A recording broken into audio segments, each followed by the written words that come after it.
मुझे स्वर्ग नहीं चाहिए, मुझे ब्रह्मलोक नहीं चाहिए, यहाँ तक कि मुझे आपका धाम भी नहीं चाहिए। मैं आपकी भक्ति करता हूँ तो मुझे वैकुंठ की भी इच्छा नहीं है, मैं ये भी नहीं चाहता हूँ। फिर क्या चाहते हो? बोले जो पीड़ित जीव है ना, पीड़ित जीव, पशु पक्षी आदि, उनकी मैं सेवा करना चाहता हूँ, उनको अभय प्रदान करना चाहता हूँ। जो मैं साधना करता हूँ, जो तप करता हूँ, अगर उसका कोई फल हो तो हे विधाता बस इतनी शक्ति देना कि मैं इनको सुरक्षित कर पाऊं, इनको अभय प्रदान कर पाऊं। ये उनका भाव था। कल मैंने कहा था कि व्यक्ति अपना शत्रु भी है और अपना मित्र भी है। यदि आप परोपकार कर रहे हैं, आप स्वयं को पीड़ा देकर, अगर आप किसी को आराम दे रहे हैं, स्वयं को पीड़ा देकर किसी को सुख दे रहे हैं, तो आप कहीं ना कहीं परोपकार कर रहे हैं। लेकिन आज के मानव की ये सोच नहीं है। वो अपना भला चाहता है, अपनी खुशी चाहता है, स्वयं तो चाहता है कि हम सुखी रहें, दूसरे दुखी हो या पीड़ा हो। लेकिन शिवी महाराज ऐसे नहीं थे। उन्होंने अपना जीवन जीवों की सेवा में दिया। तो एक दिन वो यज्ञ कर रहे थे। यज्ञ करते हुए अचानक से एक कबूतर उड़ता हुआ आया और उनकी गोद में आके वस्त्रों में छुप गया। महाराज, आप हमें बचा लीजिए। इसका अर्थ है कि कोई कारण रहा होगा कि आज पशु पक्षी बोलते नहीं हैं। उस समय बोलते थे, कोई कारण रहा होगा। इस कारण को ढूंढूंगी, फिर आपको बताऊंगी क्या कारण है कि आज नहीं बोल रहे हैं। हम मानव उन्हें कितनी भी पीड़ा दें, लेकिन उफ नहीं करते। आंसू निकलेंगे, उनकी एक आवाज निकलेगी, अगर उस आवाज को हम समझ पाए तो। आज भी आप लोगों को मालूम है कि गांव में लोग पशुओं का पालन करते हैं। कभी कभी ऐसा होता है कि पशु दुग्ध नहीं देते हैं, कभी कभी ऐसा होता है। उस स्थिति में जो मालिक होता है बहुत मारता है। कभी कभी उसे भोजन भी नहीं दिया जाता है और पानी भी नहीं। ये कितना जायज है? मैं पूछना चाहती हूँ, कितना जायज है? किसी को पीड़ा देकर उनका दुग्ध पान करना चाहते हो? अगर वो रोज दे रहे थे, आज नहीं दे रहे हैं, उसका कारण क्या है? पशु अपनी पीड़ा नहीं कह सकता, इसका अर्थ ये नहीं कि उसको पीड़ा नहीं होती है। इसका अर्थ ये नहीं है। कभी कभी आपका भी काम करने का मन नहीं होता है, अगर वो डंडे मानव पे बरसाए जाएं तो। पशुओं पे डंडे बरसाए जाते, उसका कोई दंड का प्रावधान नहीं है। भारत सरकार में कोई धारा नहीं है। और मानव के अगर एक डंडा भी लग जाए, वो शिकायत कर दो तो पुलिस आ जाएगी। इसके लिए भी तो धारा बननी चाहिए। आज की कथा ये ऐसी है, एक कबूतर आया और शिवी महाराज की गोद में आके वस्त्रों में छुप गया। महाराज, मेरी रक्षा करो, एक बाज मुझे खाए जा रहा है, मेरा भोजन बनाए जा रहा है, मेरी रक्षा करो। इतने में वो बाज भी आ गया, बाज पक्षी वो भी आ गया, आप लोग जानते होंगे। तो बाज पक्षी शिवी महाराज से कहने लगा कि महाराज, ये धर्म नहीं है। बोले कि आपने मेरे भोजन को छुपा के रखा है, ये धर्म नहीं है। मैं भूखा मर रहा हूं और आपने कबूतर को छुपा लिया। शिवी महाराज ने कहा कि शरणागत की रक्षा करना सबसे बड़ा धर्म है। जो मानव शरणागत की रक्षा नहीं करता है, उसे अभय प्रदान नहीं करता है, वो चाहे जितने धर्म कर ले, चाहे जितने तप कर ले, चाहे जितने पुण्य कर ले, उसका कोई लाभ नहीं है। पास बैठा व्यक्ति मर रहा है और तुम माला में लगे, उसका क्या मतलब है?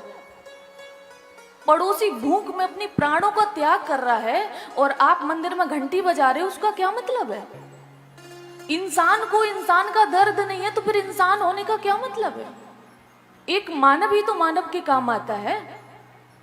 अगर मानव को मानव की पीड़ा नहीं है तो फिर मानव धर्म का आपने निर्वाह नहीं किया, फिर आप मानव नहीं हो। मानव का अर्थ है कि आप मानव धर्म का पालन करिए, आप में मानवता होनी चाहिए, आपको आपके हृदय में जीवों पे दया होनी चाहिए, लेकिन नहीं है। तो आज शिवी महाराज कहते हैं कि जो यज्ञ करता है, वो उस समय यज्ञ कर रहे थे ना, बोले जो यज्ञ करता है, यज्ञ से जिस पुण्य की प्राप्ति होती है वो क्षय हो सकता है, अर्थात नष्ट हो सकता है, लेकिन अगर किसी जीव, किसी पशु के अगर आप प्राणों को बचाते, उसे अभय प्रदान करते हैं, तो कहा कि इससे जो पुण्य मिलता है वो कभी क्षय नहीं होता है, वो कभी नष्ट नहीं होता है, वो आपको मिलेगा, किसी न किसी जन्म में मिलेगा। उन्होंने ये कहा। तो बोले तुम कहते हो कि मैं अधर्म कर रहा हूं, तो अधर्म सही। तुम कहते हो कि इससे नरक की प्राप्ति हो सकती है, मुझे मंजूर है, लेकिन कबूतर नहीं देंगे तुमको। बोले महाराज मैं अगर मर जाऊंगा, अगर मुझे ये नहीं मिलेगा तो मैं मर जाऊंगा, तो मैं मर जाऊंगा तो मेरा परिवार भी मर जाएगा। ये कह रहा मेरे बच्चे हैं, मेरी पत्नी है, मेरे माता पिता हैं, भूख से मैं तड़प के मरूंगा तो मेरी पत्नी मर जाएगी, पत्नी मरेगी तो बच्चे भी मर जाएंगे, बच्चे मरेंगे तो मेरे माता पिता भी मर जाएंगे, और अगर मैं इसको खा लूंगा तो मेरी भूख शांत हो जाएगी, अर्थात मेरी मृत्यु नहीं होगी। तो महाराज एक बात बताइए, एक को मारने से अगर 6 प्राणी बचते हैं तो मार देना चाहिए ना उसको, ये कह रहा है। शिवी महाराज ने कहा कि आप भूख लगी है ना, जो चाहो वो भोजन दूंगा, लेकिन कबूतर नहीं। भूख शांत भोजन से होती है ना, मांस से नहीं। कौन समझाए उन लोगों को, कौन समझाए उन लोगों को कि इतने खाद्य पदार्थ इस संसार में भगवान ने दिए हैं, उनसे प्रोटीन नहीं मिलता, उनसे विटामिन नहीं मिलते, जानवरों से मिलते हैं। किसी के प्राण लेकर भूख शांत करना कहां लिखा है? किसी को पीड़ा देकर अपने सपनों को सजाना कहां लिखा है? अरे व्यक्ति जीवों को मारता है, उससे पैसा कमाता है, आप ये बताइए, और उस पैसे से अपने सपने सजाता है। तो किसी का गला काट कर, किसी का गला दबा कर अपने सपने सजाए नहीं जाते, उसके लिए परिश्रम करिए। बहुत काम है इस दुनिया में। कहते सो परत्र दुख पावे, सिर धुन धुन पछताए, काल ही कर्म ही ईश्वर ही मिथ्या दोष लगाए। सकल पदार्थ हैं जग माही, और कर्महीन नर पावत नाही। बाबा तुलसी लिख रहे हैं, सो परत्र दुख पावे। कौन दुख पाता है? जो विपरीत कर्म करता है, जो शास्त्र के विरुद्ध जाता है, जो शास्त्र के विपरीत जाता है। ये शास्त्र में नहीं है हिंसा करना, ये शास्त्र में नहीं है। और फिर क्या कहते हैं? काल ही कर्म ही ईश्वर ही मिथ्या दोष लगा। जानबूझकर अगर सामने अग्नि जल रही है उसमें कूदोगे तो जलना पड़ेगा। अगर जानबूझकर सामने जहर रखा है उसको खाओगे तो मरना पड़ेगा, उसे कोई नहीं बचा सकता है। तो आज शिवी महाराज समझा रहे हैं। तो बाज ने कहा कि आप ऐसा करिए, हम मैं भोजन तो नहीं कर सकता, आप कुछ और दीजिए। शिवी महाराज ने कहा कि आपको मैं पूरा जो मेरा राज्य है, संपत्ति, मैं सब दे सकता हूं। आप पढ़िएगा, भक्तमाल में ही लिखा है, और ये पुराण की कथा है। वैसे बोले कि मैं सारी संपत्ति दे सकता हूँ, राज्य दे सकता हूँ, और इतना ही नहीं अपने आप को दे सकता हूँ, लेकिन कबूतर को नहीं देंगे, क्योंकि हमें पता है ना इसको देने से क्या होगा। तुम यहाँ पे भाषण देते रहो, उसका कोई असर नहीं पड़ने वाला हम पे। हमने धर्म शास्त्रों को पढ़ा है ना, जीवन भर मांस खाया, तुम्हारी बुद्धि कहाँ शुद्ध होगी। तो जानते हो बाज ने क्या कहा? ठीक है महाराज, आप एक काम करिए, जितना वेट वजन इस कबूतर में है उतना ही आप अपने शरीर से में मांस काट कर दीजिए। शिवी महाराज ने कहा मंजूर है। देखिए मंजूर है, आज हम लोग क्या करते, अगर आज के होते, चारों तरफ देखते कोई देख तो नहीं रहा है, लो कबूतर ले जाओ। आज हम ये करते, कोई देख तो नहीं रहा है। पाप व्यक्ति ऐसे ही करता है, चारों तरफ देखेगा कोई देख तो नहीं रहा, बस सामान उठाया 9 2 11। लेकिन उसको ये नहीं पता है कोई देख रहा है कि नहीं देख रहा है, वो देख रहा है। उससे डरिए, वो कैमरा चल रहा है। मैंने पढ़ा है गरुड़ पुराण में, प्रभु जी जैसे गरुड़ पुराण भी कई जगह के आते हैं, जैसे गीता प्रेस गोरखपुर और वैसे तो कई एक पढ़े हुए हैं। तो उसके आधार पे बता रही हूँ कि जैसे पुलिस हम लोगों को पकड़ लेती है जब कोई अपराध करने पे, तो हर व्यक्ति यही कहता नहीं नहीं मैं बेकसूर हूँ, हमको साफ फंसाया जा रहा है।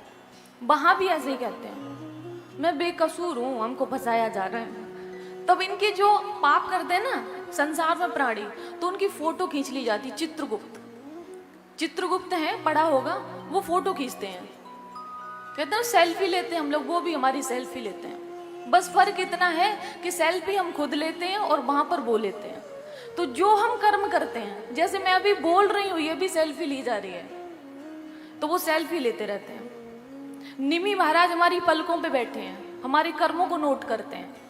निमि महाराज की हम कथा सुना देंगे, भागवत में ही है किसी दिन, ये पलकों पे बैठे हैं। चित्रगुप्त भी हमारे बैठे हैं यहाँ पे, और वो सेल्फी लेते हैं ऐसे। तो जो हट कर जाते हैं, नहीं नहीं हमने ये नहीं किया, हमको बेकसूर फंसाया जा रहा है, हमारे लिए नरक का द्वार गलत खोला गया है, हमने ऐसा नहीं किया, तब उनकी पूरी पिक्चर चलाई जाती है, लो देखो देखो। तो वहां भी बहस करने वाले लोग हैं, ऐसा नहीं है। तो वहां पर ये नहीं चलेगा, जो किया है सो भरना पड़ेगा, जैसे कर्म करेगा वैसा फल देगा भगवान, यह गीता का ज्ञान। भोगना पड़ेगा, नरक की यात्रा करनी पड़ेगी, उसे कोई नहीं बचा सकता है। अब बाज को निमि महाराज ने क्या किया कि अपने शरीर से मांस काटा और तराजू के एक पलड़े में रखा, और एक तरफ कबूतर है।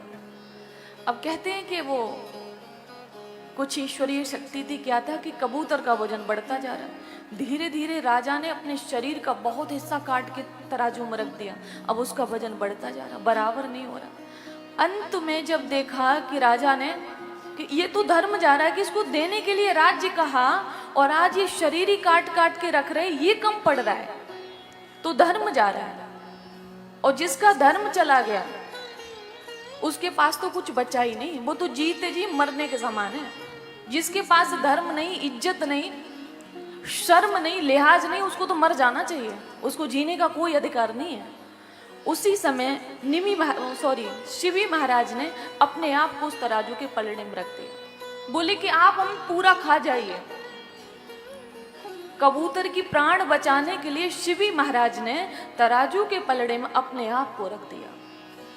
जैसे ही रखा वैसे ही तुरंत वहां पर इंद्रदेव बाज के रूप में थे, वो प्रकट हो गए, और कबूतर अग्नि देवते हुए अपने वास्तविक रूप में आ गए।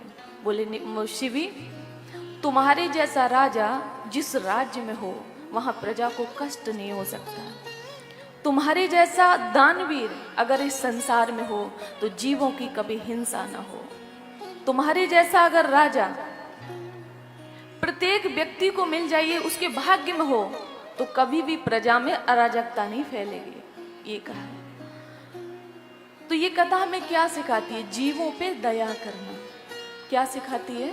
जीवों से प्रेम करना, पशुओं से प्रेम करना, कि जिन्होंने अपने प्राणों की परवाह नहीं की एक कबूतर के लिए, और आज हम अपने परिवार का पालन करने के लिए कितने कबूतरों का भोजन बना जाते हैं।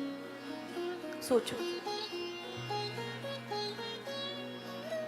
तो ये बात मैंने कहां पे बोली कि व्यास भगवान ने 2 बातें बोली मुख्य रूप से। और पापाय पर पीड़न, सबसे बड़ा पाप है किसी को पीड़ा देना, चाहे पशु हो, पक्षी हो या कोई मानव हो। तो आज से आप लोग सभी नियम बना लो, सभी भक्त हो, वैष्णव हो।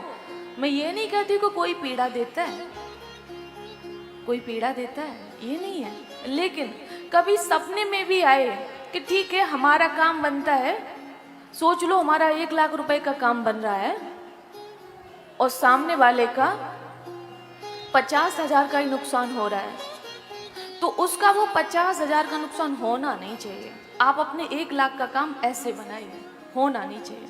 सोचो कि जब हमें कोई क्षति पहुंचाता है तो कितनी पीड़ा होती है, तो हम दूसरों को कैसे पहुंचा सकते हैं।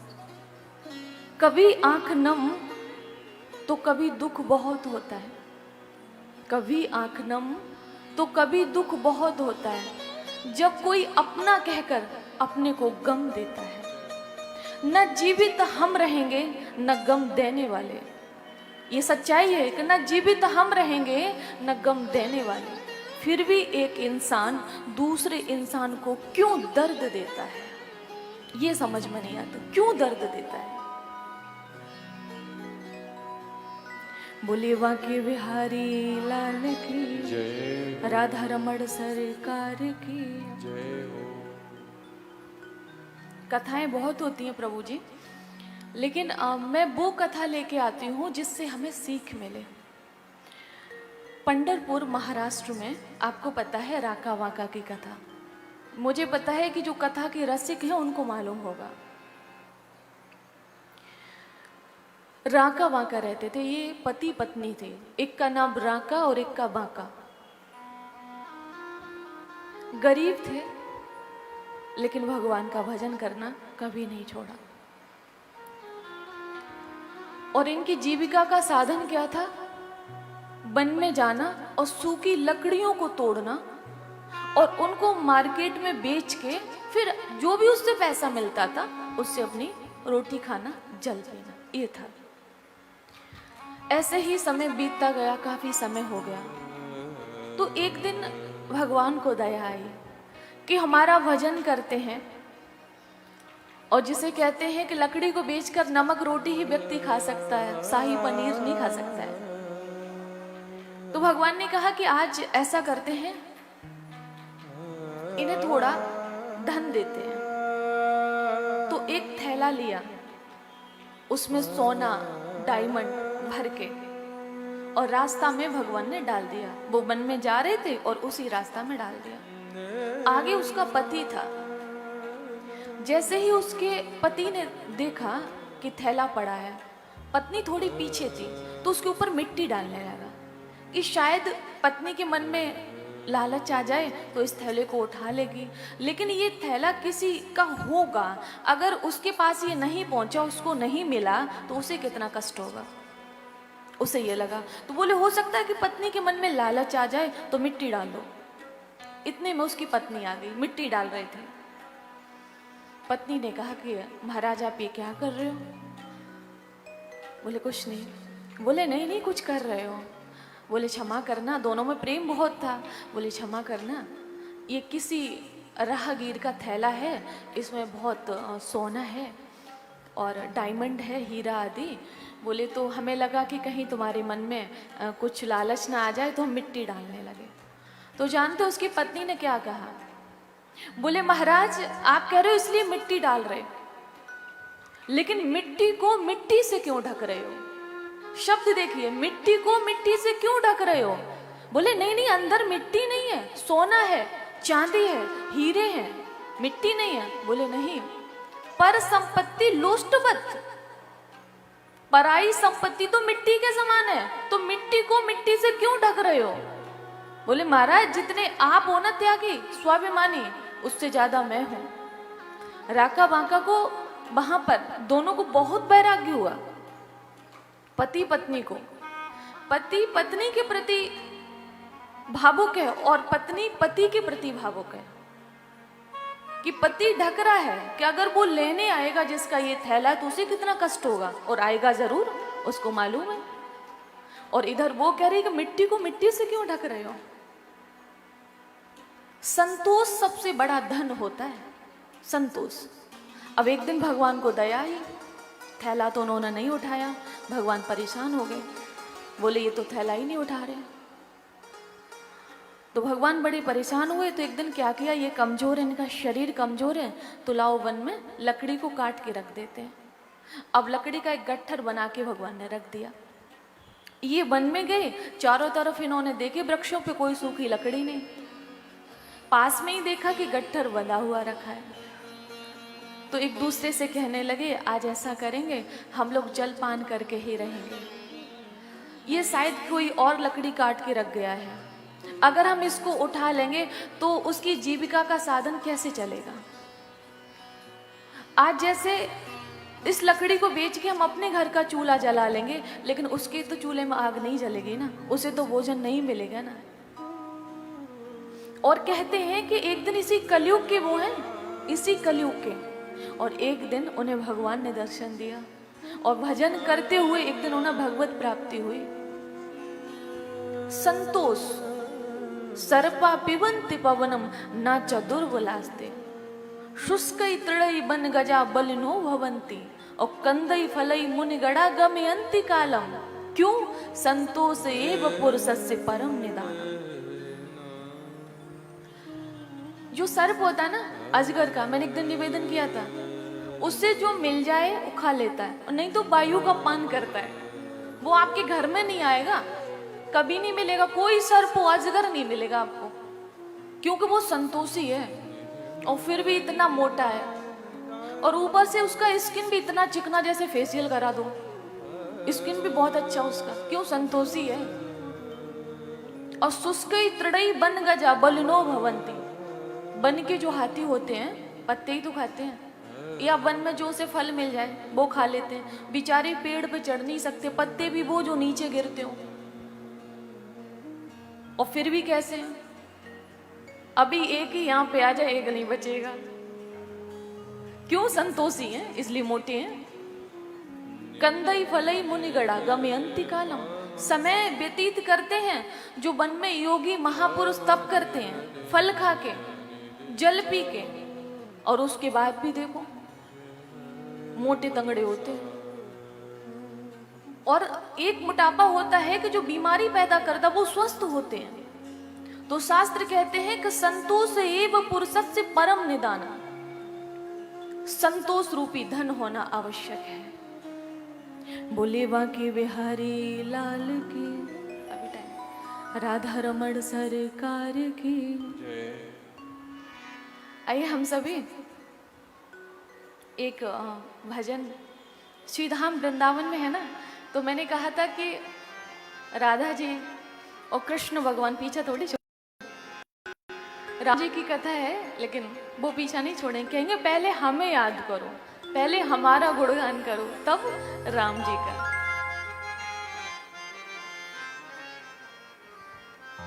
श्री तुलसीदास जी के विषय में मैंने पढ़ा है, जहां तक मुझे याद है, कि वो जब यहाँ पे दर्शन करने आए, यहाँ पे, तो बिहारी जी में राम जी का दर्शन किया था।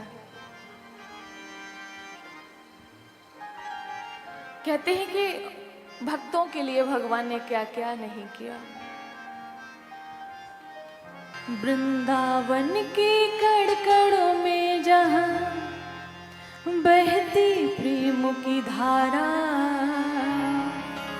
कट जाए तेरी सारी वाधा, जब बोले राधा राधा, कट जाए तेरी सारी वाधा। तू जप ले राधा राधा। कैसे जपना है?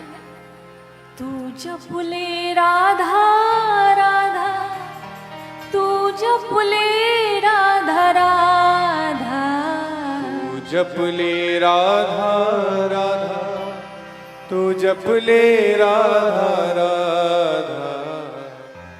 सभी साथ में। वृंदावन के कड़ में जहाँ, वृंदावन के कड़ में जहाँ बहती प्रेम की धारा, कट जाए तेरी सारी बाधा, जप ले राधा राधा। तू जप ले राधा राधा, तू जप ले राधा राधा, तू जप ले राधा राधा, तू जप ले राधा राधा, तू जप ले राधा राधा, तू जप ले राधा राधा, तू जप ले राधा राधा, तू जप ले राधा राधा।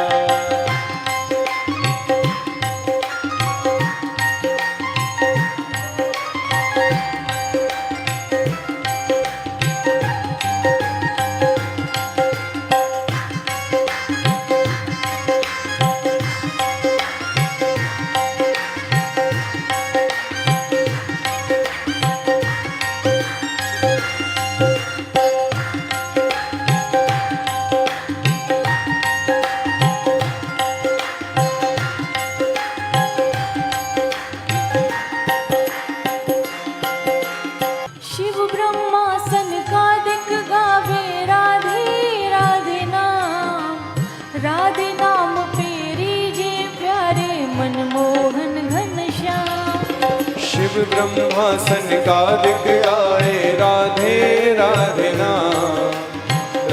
नाम पेरी जे प्यारे, मनमोहन घनश्याम। बिन राधा की दुनिया तो क्या हो,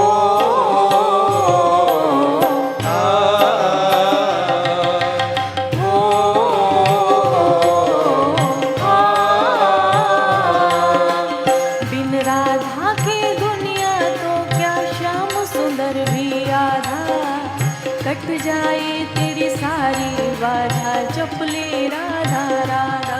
तू जप ले राधा राधा, तू जप ले राधा राधा, जप ले राधा राधा, तू जप ले राधा राधा।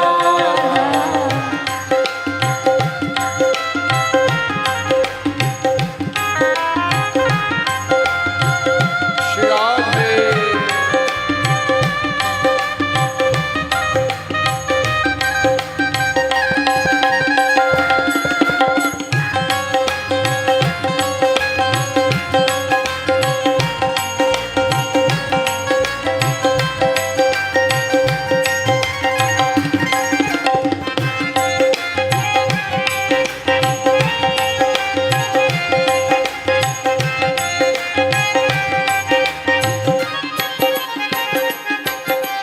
श्याम सुंदर संग जब जब राधा रानी मान बढ़ावे, श्री चरणों में झुक के मोहन तब तब उन्हें मनावे।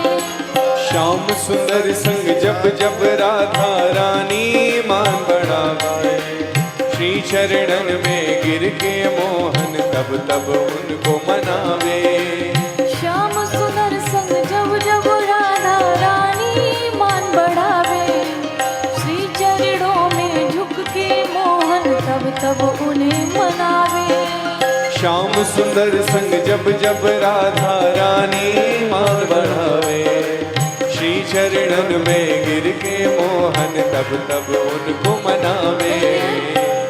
कहते हैं कि इस प्रेम को आज तक कोई समझ नहीं पाया, राधा कृष्ण के प्रेम को कोई समझ नहीं पाया। राधा जी ने कृष्ण भगवान से कहा कि तुम सकल चराचर में हो, ये हमें पता है, और हम ये भी जानते हैं कि हमारे होकर भी तुम हमारे नहीं हो।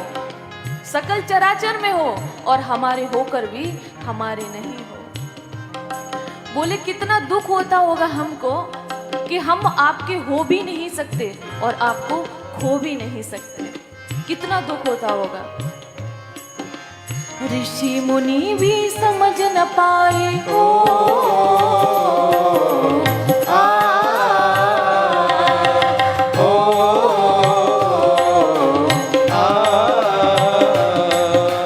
ऋषि मुनि भी समझ न पाए, ऐसो प्रेम अगाधा, कट जाए तेरी सारी बाधा, जप ले राधा राधा, तू जप ले राधा राधा, तू जप ले राधा राधा, जप ले राधा राधा, तू जप ले राधा राधा।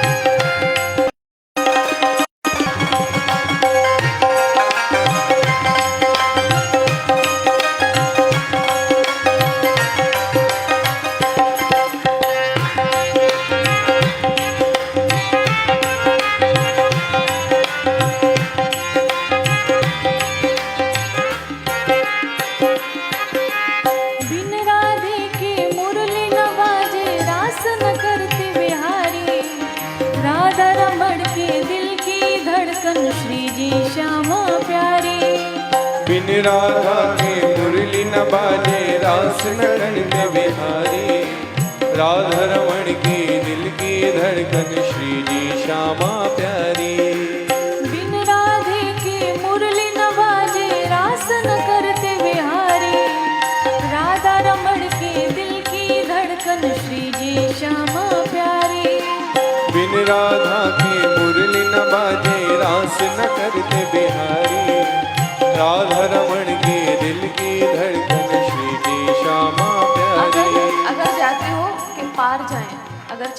कल कहा था ना अभी बीच में डूबने का चांस है, तो दोनों हाथ उठा के हम भी तेरी शरण में आए।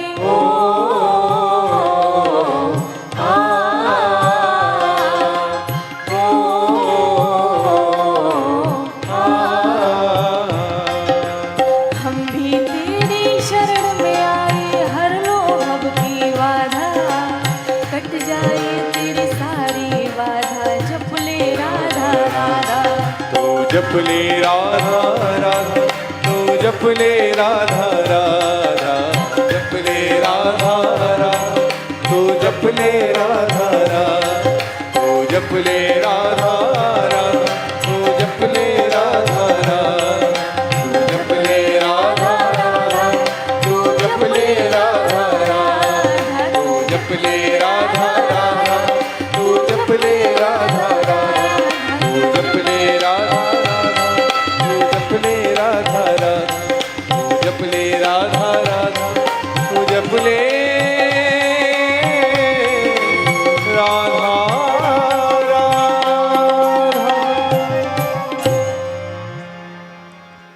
तू जप ले राधा राधा, तू जप ले राधा राधा, तू जप ले राधा राधा, तू जप ले राधा राधा। क्यों? वृंदावन की कड़कड़ों में जहाँ बहती प्रेमों की धारा, कट जाए तेरी सारी बाधा, जप ले राधा राधा।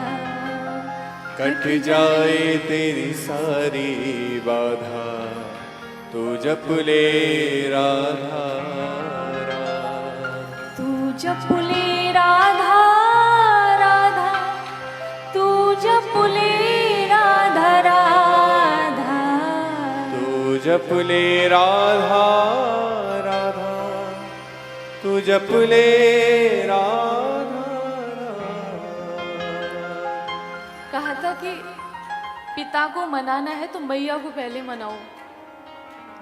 कोई वस्तु चाहिए तो पहले मैया को मना लो, और मैया मान जाएगी तो पिता तो अपने आप ही मान जाएंगे, क्योंकि वो चाबी है ना ताला खोलने की।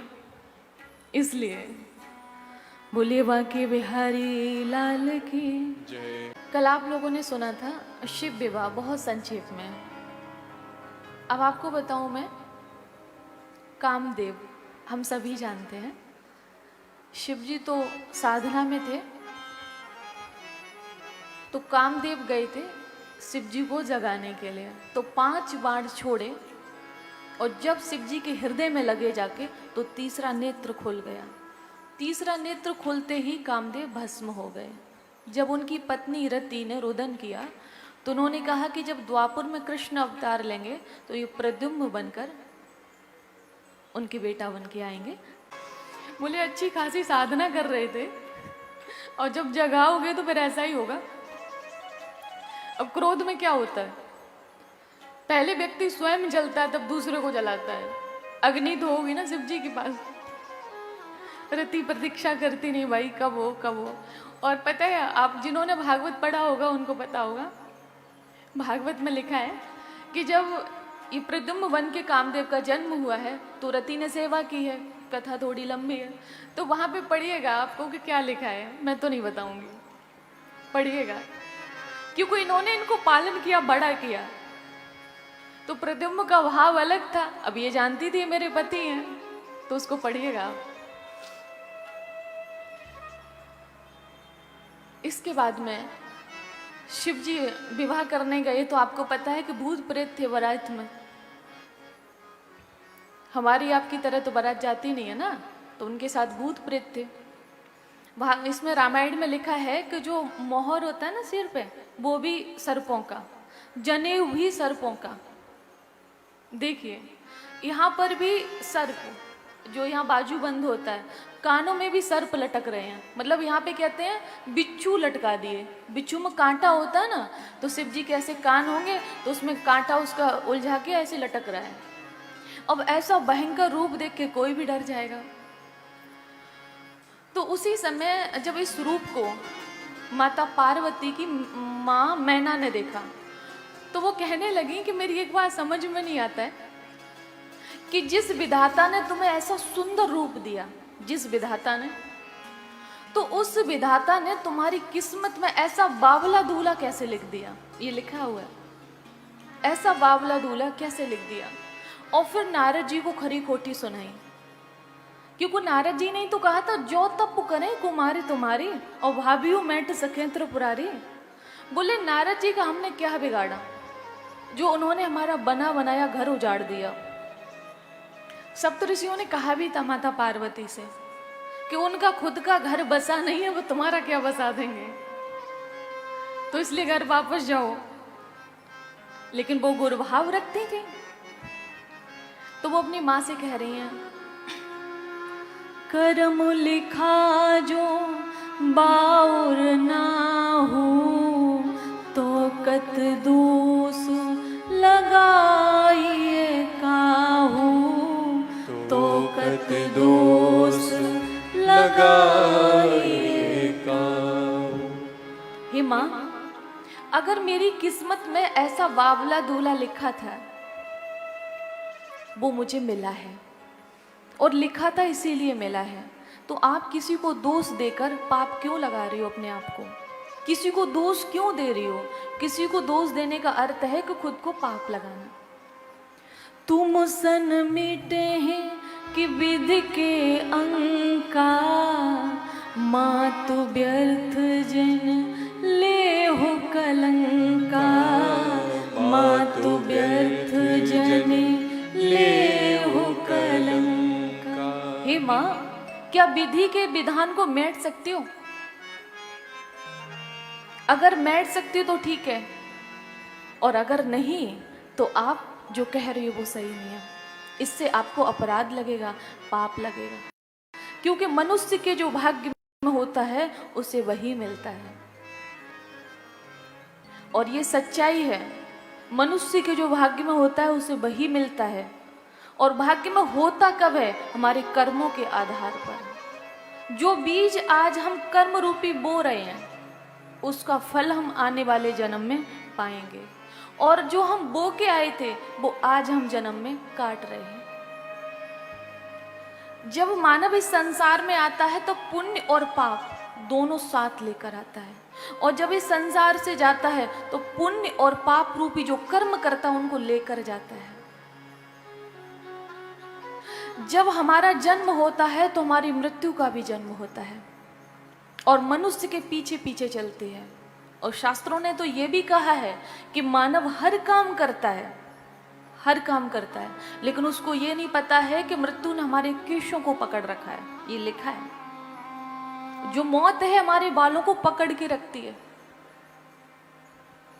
बोले इसलिए मानव को जब पुण्य करे तो उसे ये लगना चाहिए कि हमारी जिंदगी बहुत छोटी है, क्योंकि ये जब भाव आएगा तभी तो करेगा। अभी तो हमें ये लगता है अभी बहुत जीवन, अभी क्या हो गया। जब पीता है तब जीने के हैं 4 दिन, तब ये कहता है कि जीने के हैं 4 दिन जब पिएगा। और जब मरता है तब कुछ निकल पाता है मुंह से, तब बोले ना है कि जीने के हैं 4 दिन, तब क्यों नहीं बोलता है? तब भगवान को याद करता है। भगवान कहते हैं सारा जीवन तो तूने संसार में दे दिया, पीने में दे दिया, खाने में दे दिया, अब मुझे याद कर रहा है। और तब क्या होता है? गला बंद होता है, तब व्यक्ति व्याकुल होता है। तो कह रहे हैं कि तुम सन मिटे हैं कि विधि के अंका। हाँ, मैं आपसे ये निवेदन कर रही थी कि जो हम कर्म करते हैं, कर्म रूपी बीज बोते हैं, उसी का फल हमें संसार में मिलता है। और इसीलिए कहा जाता है कि मनुष्य अपने भाग्य का स्वयं निर्माता है। मनुष्य अपने भाग्य का स्वयं निर्माता है। जैसा आप कर्म करोगे वैसा ही आपका भाग्य बनेगा। हाँ, कुछ लोग कहते हैं कि भाग्य नहीं होता, होता है, बिल्कुल होता है, शास्त्रों में मैंने पढ़ा है, होता है। लेकिन भाग्य का निर्माण ईश्वर नहीं करते हैं, भाग्य का निर्माण मानव ही करता है। कर्मों के आधार पर हमारे भाग्य का निर्माण होता है। तो मनुष्य को चाहिए कि कर्म ऐसे करे ताकि हमारा भाग्य भी अच्छा बने। एक दिन निवेदन किया था कि किसी को इतनी पीड़ा दो जितनी बाद में सह सको, जो दोगे वही वापस मिलेगा। इसे तो आप टाल ही नहीं सकते, कोई बहाना भी नहीं चलेगा। तो आज अपनी माँ को समझाया है और इसके बाद में शिव जी ने अपने वास्तविक स्वरूप का दर्शन कराया। विधिवत विवाह हुआ है। माता पार्वती वापस कैलाश पे आई हैं। वापस इसलिए बोला क्योंकि पहले से ही उनकी पत्नी थी, आई हैं। और कार्तिकेय का जन्म हुआ है। और मैं आपसे एक निवेदन करूं, कार्तिकेय का जन्म माता पार्वती से नहीं हुआ है, वो आप सब जानते हो, उनसे नहीं हुआ है। हालांकि शिव जी के पुत्र हैं, लेकिन माता पार्वती के गर्भ से जन्म नहीं हुआ है। और इसके बाद में उन्होंने तारकासुर का वध किया है। अब आज क्या हुआ कि माता पार्वती ने शिव जी को कुछ अच्छे मूड में देखा। कहते हैं ना कि जब अच्छा मूड होता है ना घर की किसी मुखिया का, तो कुछ कहने का मन करता है। पार्वती भल अवसर जानी, पार्वती भल अवसर जानी, गई शंभु पहे मातु भवानी, गई शंभु पहि मातु भवानी। एक अच्छा समय देखा। समय कौन सा? कि शिव जी खुश हैं, प्रसन्न हैं, तो क्यों ना इनसे पूर्व जन्म की बात की जाए। जानी प्रिया दरुवत की ना, जानी प्रिया आदरवती की ना, बाम भाग आ सनु हर दीना, बाम भाग आ सनवर दीना। आज शिव जी ने माता पार्वती को बराबर बिठाया है। बाम भाग आसन हर दीना। और कल क्या था? सन्मुख शंकर आसन दीना, सन्मुख शंकर आसन दीना। महापुरुषों की जो रचना होती है बड़ी अद्भुत होती है। वो पूरा लीला चरित्र आंतरिक रूप से दर्शन करते हैं फिर लिखते हैं। जैसे मैं भी शब्दों को बोलती हूँ, वो आप सुनते हो, लेकिन मैं तो अपना भाव बोल रही हूँ, आप शब्दों को सुनते हो। तो शब्दों को सुन के भाव को समझना मुश्किल होता है।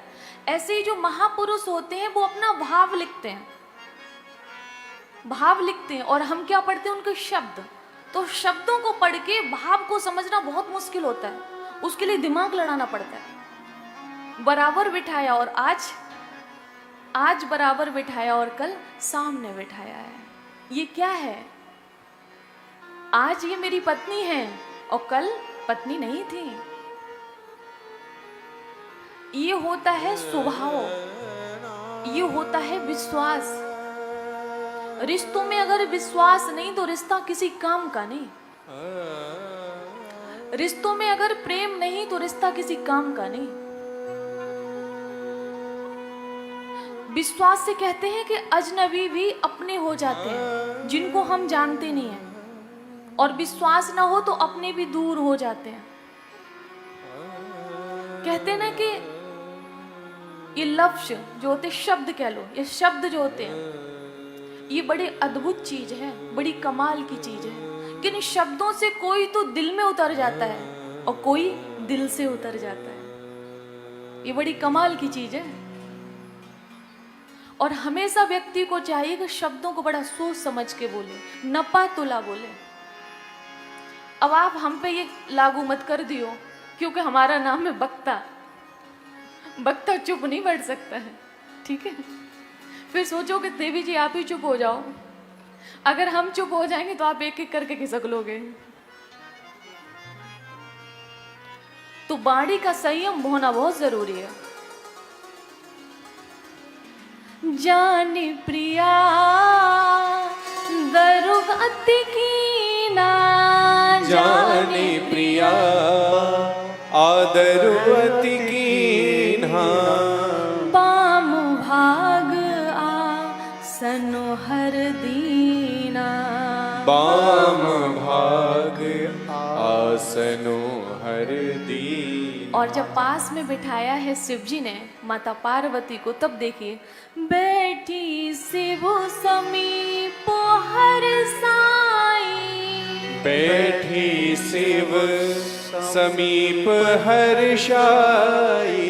पूरब जन्म कथा उर आई। पूरब जन्म कथा चित आई। जब बराबर में बिठाया तो उनको लगा कि, हमको तो लग रहा था कि ये आधे मूड में है, अब लग रहा पूरा मूड बन चुका है इनका। तब उनको पूर्व जन्म की कथा याद आई कि क्यों ना हम उस कथा को बोलें जिसके कारण इस शरीर को छोड़ना पड़ा, क्यों ना उस कथा को बोलें। तो आज शिव जी से कह रही हैं कि भोलेनाथ एक निवेदन है। निवेदन क्या है? बोले कि आज कोई विवाद नहीं कर रही हूं। आप सभी भक्तों से निवेदन है, आने वाले आए और जो सामने बैठे हैं रोज के श्रोता हैं, उनका पूरा ध्यान इधर हो। आपका ध्यान भटकना नहीं चाहिए। जब हम भटक जाते हैं ना तो अटक जाते हैं, तो भटकना नहीं है। तो कह रही है, जौन रप तने ता ब्रह्म किम, नारी विरह मति मोर। नारी विरह मति भोर, देख चरित महिमा सुनत, ब्रह्मति बुद्धि अति मोर। आप कह रहे थे कि राजा के पुत्र हैं, ठीक है, मैंने माना राजा के पुत्र हैं, तो फिर ये ब्रह्म कैसे? ब्रह्म तो राजा का पुत्र नहीं हो सकता ना। बोले कि अगर ये राजा के पुत्र हैं तो ब्रह्म नहीं हो सकते, और ब्रह्म है तो राजा के पुत्र नहीं हो सकते। और कह रहे कि अगर आप ये ब्रह्म हैं, आप कह रहे हो शिव जी, तो नारी के विरह में ऐसे तो नहीं रो सकते। ब्रह्म का तो ये स्वरूप नहीं है रोना धोना। बोले कि जब आप इनकी महिमा को बताते हो तो कुछ अलग ही है, और जब इनको देखते हैं तो मेरी बुद्धि भ्रमित हो जाती है। सच्चाई क्या है वो बताओ। राम जी का इस धरती पर क्यों जन्म हुआ, कहाँ जन्म हुआ, कौन कौन सी लीलाएं की, वो सब सुनाओ। बहुत प्रश्न किए हैं और कहा कि जो प्रश्न हमने नहीं किया है ना, आप उसे भी बताइए। शायद मैं भूल सकती हूँ, लेकिन आपको तो सब पता है, प्रथम रचयिता तो आप ही हो, तो आप बताइए। तो अब आप लोग थोड़ा थोड़ा पीछे हो जाओ ना, तो सभी लोग आ जाएंगे। अब आप देखिए, जैसे ही राम जी का नाम लिया तो उसी समय हर ही राम चरित सब आए। हर ही राम चरित सब आए। प्रेम पुलक लोचन जल छाए। प्रेम पुलक लोचन जल छाए। श्री रघुनाथ रूप उर आवा। श्री रघुनाथ रूप उर आवा। श्री रघुनाथ रूप उर आवा। श्री रघुनाथ रूप उर आवा। परमानंद अमित सुख पावा। परमानंद अमित सुख पावा। हर ही राम चरित सब आए। हर ही राम चरित सब आए। जैसे ही माता पार्वती ने राम जी का नाम लिया तो हर ही रामचरित सब आए। जो राम जी का जीवन काल था, जो उनका चरित्र था, जो उनका स्वभाव था, जो उनके गुण थे, वो सब शिव जी के हृदय में आए। और जब हृदय में आई तब क्या हुआ? प्रेम पुलक लोचन न जल जाए, आंखों में आंसू आ गए। मैंने एक दिन और निवेदन किया था कि भगवान कहते हैं कि ये मेरे भक्त के लक्षण हैं, कभी रोता है, कभी हंसता है, कभी पागलों की तरह गलियों में डोलता है, ये मेरे भक्त के लक्षण हैं। तो आज शिव जी की आंखों में आंसू आए और कहते हैं कि सच्चा भक्त वही है जो दुनिया की परवाह न करके केवल मुझे भजता है। जो दुनिया को देखता है वो कभी भज ही नहीं सकता है। कहते ना, राधे राधे कहने की आदत सी हो गई है। चाहे लाख कोशिश कोई कर ले, भक्त कभी पीछे कदम नहीं हटाता है। प्रहलाद ने हटाया, ध्रुव जी ने हटाया, नारद जी ने भड़काया तब भी नहीं हटाया, मीरा जी ने हटाया। इनको भगवान की प्राप्ति हुई कि नहीं हुई? यज्ञ कर रहे थे, धार्मिक राजा थे। जब भी भगवान की पूजा याचना करते थे तो एक ही बात कहते थे, क्या? मुझे स्वर्ग नहीं चाहिए, मुझे ब्रह्मलोक नहीं चाहिए, यहाँ तक कि मुझे आपका धाम भी नहीं चाहिए। मैं आपकी भक्ति करता हूँ तो मुझे वैकुंठ की भी इच्छा नहीं है, मैं ये भी नहीं चाहता हूँ। फिर क्या चाहते हो? बोले जो पीड़ित जीव है ना, पीड़ित जीव, पशु पक्षी आदि, उनकी मैं सेवा करना चाहता हूँ, उनको अभय प्रदान करना चाहता हूँ। जो मैं साधना करता हूँ तब कहूँ, अगर उसका कोई फल हो तो हे विधाता बस इतनी शक्ति देना कि मैं इनको सुरक्षित कर पाऊं, इनको अभय प्रदान कर पाऊं। ये उनका भाव था। कल मैंने कहा था कि व्यक्ति अपना शत्रु भी है और अपना मित्र भी है। यदि आप परोपकार कर रहे हैं, आप स्वयं को पीड़ा देकर, अगर आप किसी को आराम दे रहे हैं, स्वयं को पीड़ा देकर किसी को सुख दे रहे हैं, तो आप कहीं ना कहीं परोपकार कर रहे हैं। लेकिन आज के मानव की ये सोच नहीं है। वो अपना भला चाहता है, अपनी खुशी चाहता है, स्वयं तो चाहता है कि हम सुखी रहें, दूसरे दुखी हो या पीड़ा हो। लेकिन शिवी महाराज ऐसे नहीं थे। उन्होंने अपना जीवन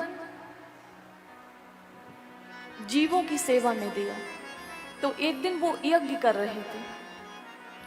यज्ञ करते हुए अचानक से एक कबूतर उड़ता हुआ आया और उनकी गोद में आके वस्त्रों में छुप गया। महाराज, आप हमें बचा लीजिए।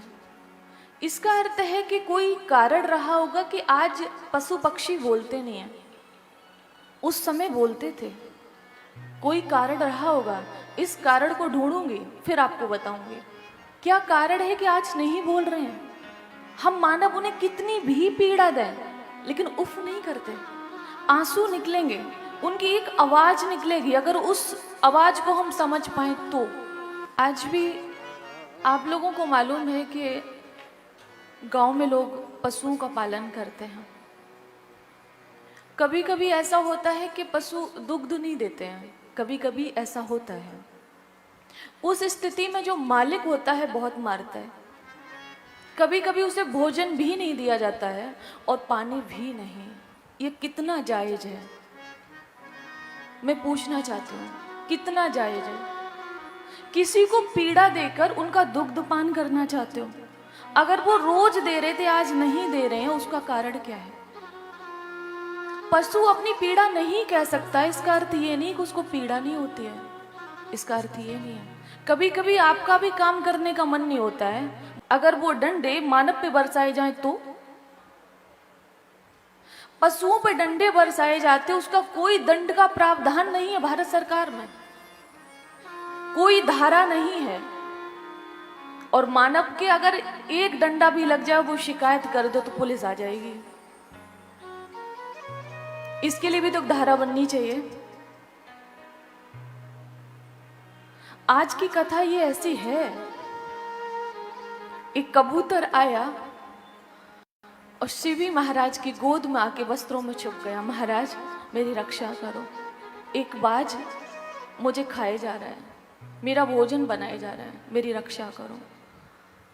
इतने में वो बाज भी आ गया, बाज पक्षी वो भी आ गया, आप लोग जानते होंगे। तो बाज पक्षी शिवी महाराज से कहने लगा कि महाराज ये धर्म नहीं है। बोले कि आपने मेरे भोजन को छुपा के रखा है, ये धर्म नहीं है। मैं भूखा मर रहा हूं और आपने कबूतर को छुपा लिया। शिवी महाराज ने कहा कि शरणागत की रक्षा करना सबसे बड़ा धर्म है। जो मानव शरणागत की रक्षा नहीं करता है, उसे अभय प्रदान नहीं करता है, वो चाहे जितने धर्म कर ले, चाहे जितने तप कर ले, चाहे जितने पुण्य कर ले, उसका कोई लाभ नहीं है।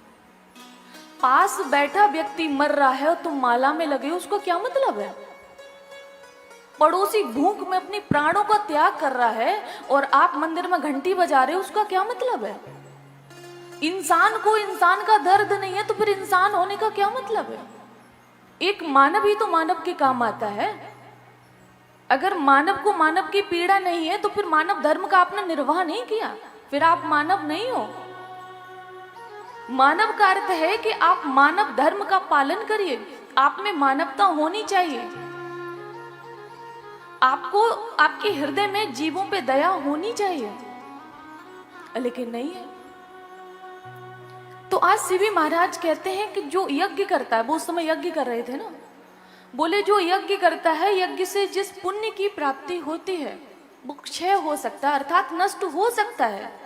लेकिन अगर किसी जीव, किसी पशु के अगर आप प्राणों को बचाते, उसे अभय प्रदान करते हैं, तो कहा कि इससे जो पुण्य मिलता है वो कभी क्षय नहीं होता है, वो कभी नष्ट नहीं होता है, वो आपको मिलेगा, किसी न किसी जन्म में मिलेगा। उन्होंने ये कहा। तो बोले तुम कहते हो कि मैं अधर्म कर रहा हूं, तो अधर्म सही। तुम कहते हो कि इससे नरक की प्राप्ति हो सकती है, मुझे मंजूर है, लेकिन कबूतर नहीं देंगे तुमको।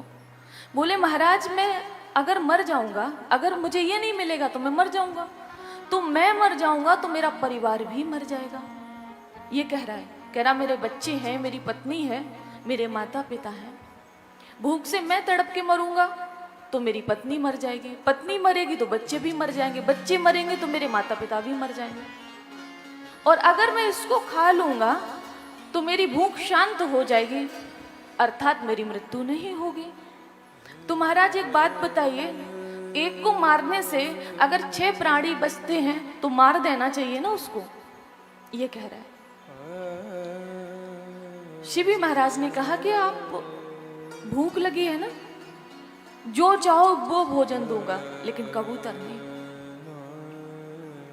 भूख शांत भोजन से होती है ना, मांस से नहीं। कौन समझाए उन लोगों को,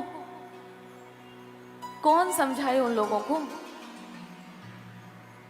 कि इतने खाद्य पदार्थ इस संसार में भगवान ने दिए हैं, उनसे प्रोटीन नहीं मिलता, उनसे विटामिन नहीं मिलते, जानवरों से मिलते हैं। किसी के प्राण लेकर भूख शांत करना कहाँ लिखा है? किसी को पीड़ा देकर अपने सपनों को सजाना कहाँ लिखा है? अरुण को मारता है, उससे पैसा कमाता है, आप ये बताइए, और उस पैसे से अपने सपने सजाता है।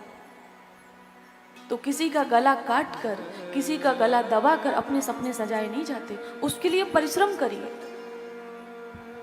बहुत काम है इस दुनिया में। कहते सो परत्र दुख पावे, सिर धुन धुन पछताए, काल ही कर्म ही ईश्वर ही मिथ्या दोष लगाए। सकल पदार्थ हैं जग माही, और कर्म ही नर पावत नाही। बाबा तुलसी लिख रहे हैं, सो परत्र दुख पावे। कौन दुख पाता है? जो विपरीत कर्म करता है, जो शास्त्र के विरुद्ध जाता है, जो शास्त्र के विपरीत जाता है। ये शास्त्र में नहीं है हिंसा करना, ये शास्त्र में नहीं है। और फिर क्या कहते हैं? काल ही कर्म ही ईश्वर ही मिथ्या दोष लगा। जानबूझकर अगर सामने अग्नि जल रही है उसमें कूदोगे तो जलना पड़ेगा। अगर जानबूझकर सामने जहर रखा है उसको खाओगे तो मरना पड़ेगा, उसे कोई नहीं बचा सकता है। तो आज शिवी महाराज समझा रहे हैं। तो बाज ने कहा कि आप ऐसा करिए, हम मैं भोजन तो नहीं कर सकता, आप कुछ और दीजिए। शिवी महाराज ने कहा कि आपको मैं पूरा जो मेरा राज्य है, संपत्ति, मैं सब दे सकता हूं। आप पढ़िएगा, भक्तमाल में ही लिखा है और ये पुराण की कथा है। वैसे बोले कि मैं सारी संपत्ति दे सकता हूँ, राज्य दे सकता हूँ, और इतना ही नहीं अपने आप को दे सकता हूँ, लेकिन कबूतर को नहीं देंगे, क्योंकि हमें पता है ना इसको देने से क्या होगा। तुम यहाँ पे भाषण देते रहो, उसका कोई असर नहीं पड़ने वाला हम पे। हमने धर्म शास्त्रों को पढ़ा है ना, जीवन भर मांस खाया, तुम्हारी बुद्धि कहाँ शुद्ध होगी। तो जानते हो बाज ने क्या कहा? ठीक है महाराज, आप एक काम करिए, जितना वेट वजन इस कबूतर में है उतना ही आप अपने शरीर से में मांस काट कर दीजिए। शिवी महाराज ने कहा मंजूर है। देखिए मंजूर है। आज हम लोग क्या करते, अगर आज के होते, चारों तरफ देखते कोई देख तो नहीं रहा है, लो कबूतर ले जाओ। आज हम ये करते, कोई देख तो नहीं रहा है। पाप व्यक्ति ऐसे ही करता है, चारों तरफ देखेगा कोई देख तो नहीं रहा, बस सामान उठाया 9 2 11। लेकिन उसको ये नहीं पता है कोई देख रहा है कि नहीं देख रहा है, वो देख रहा है। उससे डरिए, वो कैमरा चल रहा है। मैंने पढ़ा है गरुड़ पुराण में, प्रभु जी जैसे गरुड़ पुराण भी कई जगह के आते हैं, जैसे गीता प्रेस गोरखपुर और वैसे तो कई एक पढ़े हुए हैं। तो उसके आधार पे बता रही हूँ कि जैसे पुलिस हम लोगों को पकड़ लेती है जब कोई अपराध करने पे, तो हर व्यक्ति यही कहता नहीं नहीं मैं बेकसूर हूँ, हमको साफ फंसाया जा रहा है। वहाँ भी ऐसे ही कहते हैं मैं बेकसूर हूँ, हमको फंसाया जा रहा है। तब इनके जो पाप करते हैं ना संसार में प्राणी, तो उनकी फोटो खींच ली जाती। चित्रगुप्त है, पढ़ा होगा, वो फोटो खींचते हैं, कहते हैं सेल्फी लेते हैं हम लोग, वो भी हमारी सेल्फी लेते हैं। बस फर्क इतना है कि सेल्फी हम खुद लेते हैं और वहां पर वो लेते हैं। तो जो हम कर्म करते हैं, जैसे मैं अभी बोल रही हूँ, ये भी सेल्फी ली जा रही है, तो वो सेल्फी लेते रहते हैं। निमि महाराज हमारी पलकों पे बैठे हैं, हमारे कर्मों को नोट करते हैं। निमि महाराज की हम कथा सुना देंगे, भागवत में ही है किसी दिन, ये पलकों पे बैठे हैं। चित्रगुप्त भी हमारे बैठे हैं यहाँ पे, और वो सेल्फी लेते हैं ऐसे। तो जो हट कर जाते हैं, नहीं नहीं हमने ये नहीं किया, हमको बेकसूर फंसाया जा रहा है, हमारे लिए नरक का द्वार गलत खोला गया है, हमने ऐसा नहीं किया, तब उनकी पूरी पिक्चर चलाई जाती है, लो देखो देखो। तो वहां भी बहस करने वाले लोग हैं, ऐसा नहीं है। तो वहां पर ये नहीं चलेगा, जो किया है तो भरना पड़ेगा, जैसे कर्म करेगा वैसा फल देगा भगवान। यह गीता का ज्ञान, भोगना पड़ेगा, नरक की यात्रा करनी पड़ेगी, उसे कोई नहीं बचा सकता है। अब बाज को निमि महाराज ने क्या किया कि अपने शरीर से मांस काटा और तराजू के एक पलड़े में रखा, और एक तरफ कबूतर है।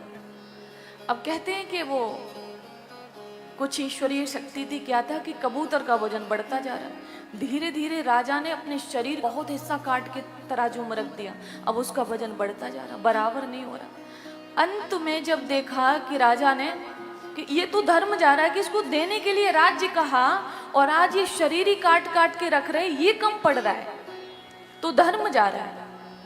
और जिसका धर्म चला गया उसके पास तो कुछ बचा ही नहीं, वो तो जीते जी मरने के समान है। जिसके पास धर्म नहीं, इज्जत नहीं, शर्म नहीं, लिहाज नहीं, उसको तो मर जाना चाहिए, उसको जीने का कोई अधिकार नहीं है। उसी समय शिवी महाराज ने अपने आप को उस तराजू के पलड़े में रख दिया। बोले कि आप हम पूरा खा जाइए। कबूतर की प्राण बचाने के लिए शिवी महाराज ने तराजू के पलड़े में अपने आप को रख दिया। जैसे ही रखा वैसे ही तुरंत वहां पर इंद्रदेव बाज के रूप में थे, वो प्रकट हो गए, और कबूतर अग्नि देवते हुए अपने वास्तविक रूप में आ गए। बोले शिवी, तुम्हारे जैसा राजा जिस राज्य में हो वहां प्रजा को कष्ट नहीं हो सकता। तुम्हारे जैसा दानवीर अगर इस संसार में हो तो जीवों की कभी हिंसा न हो। तुम्हारे जैसा अगर राजा प्रत्येक व्यक्ति को मिल जाइए, उसके भाग्य में हो, तो कभी भी प्रजा में अराजकता नहीं फैलेगी, ये कहा है। तो ये कथा हमें क्या सिखाती है? जीवों पे दया करना। क्या सिखाती है? जीवों से प्रेम करना, पशुओं से प्रेम करना, कि जिन्होंने अपने प्राणों की परवाह नहीं की एक कबूतर के लिए, और आज हम अपने परिवार का पालन करने के लिए कितने कबूतरों का भोजन बना जाते हैं। सोचो। तो ये बात मैंने कहाँ पे बोली कि व्यास भगवान ने दो बातें बोली मुख्य रूप से, और पापाय पर पीड़ना। सबसे बड़ा पाप है किसी को पीड़ा देना, चाहे पशु हो, पक्षी हो या कोई मानव हो।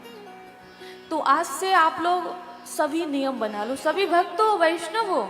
मैं ये नहीं कहती कि कोई पीड़ा देता है, कोई पीड़ा देता है, ये नहीं है, लेकिन कभी सपने में भी आए कि ठीक है हमारा काम बनता है, सोच लो हमारा 1 लाख रुपए का काम बन रहा है और सामने वाले का 50,000 का ही नुकसान हो रहा है, तो उसका वो 50,000 का नुकसान होना नहीं चाहिए। आप अपने 1 लाख का काम ऐसे बनाइए, होना नहीं चाहिए।